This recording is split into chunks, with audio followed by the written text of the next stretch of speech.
ഒരു രാജാവ് യുദ്ധത്തിനായിട്ട് അയൽ രാജ്യത്തേക്ക് ഭടന്മാരെയൊക്കെ തയ്യാറാക്കി അദ്ദേഹം യാത്ര തിരിച്ച് അവിടെ ചെന്ന് കപ്പലൊക്കെ അവിടെ അങ്കൂരമിട്ട് അല്ല അങ്ങനെയല്ല അങ്കൂരമിട്ട് ഭടന്മാരും ഒക്കെ ആയിട്ട് ഇറങ്ങി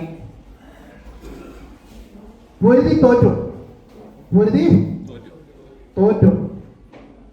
ശരിക്കും എല്ലാവരും കൂടെ ഓടിക്കേറി കപ്പലെ കയറി മരിച്ചു പോയവരൊക്കെ പോയി, ബാക്കി ജീവനുള്ളവരും രാജാവും കൂടെ തിരിച്ചു പോകും.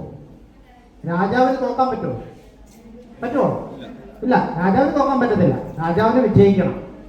വീണ്ടും രാജ്യത്ത് വന്നു, ഭടന്മാരെയൊക്കെ ഒന്നും കൂടെ ഉഷാറാക്കി പുതിയ ആളുകളെയൊക്കെ ടീമിൽ കൂട്ടി അങ്ങനെ രണ്ടാമത് അതേ രാജ്യത്തേക്ക് തന്നെ യുദ്ധത്തിന് പോയി. അങ്ങനെ യുദ്ധത്തിന് പോയി അവിടെ ചെന്ന് കപ്പൽ വീണ്ടും നങ്കൂരമിട്ടു.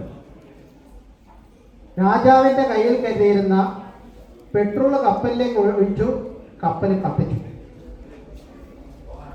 അപ്പൊ എല്ലാരും ചോദിച്ചു, ഇതെന്ത് പറ്റി? ഇദ്ദേഹത്തിന് നമുക്ക് തിരിച്ചു പോകണ്ടേ? വേണ്ടയോ? തിരിച്ച് ഈ യുദ്ധം ജയിച്ച് നമുക്ക് പോകാനുള്ള സംവിധാനം കത്തിച്ചു കളഞ്ഞു, ഇല്ലേ? ശരിയല്ലേ? അപ്പൊ ഇനി നമുക്ക് തിരിച്ചു പോകാൻ എന്ത്?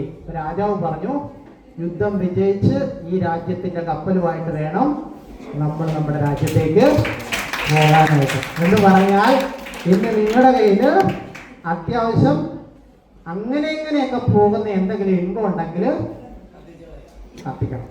ഇന്ന് ഈ പ്രോഗ്രാം കഴിയുമ്പോൾ നിങ്ങൾ കത്തിക്കണം.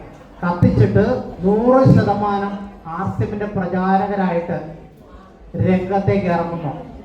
അങ്ങനെ ഇറങ്ങുന്ന ആളുകൾക്കുള്ളതാണ് വിജയം, യാതൊരു സംശയമില്ല.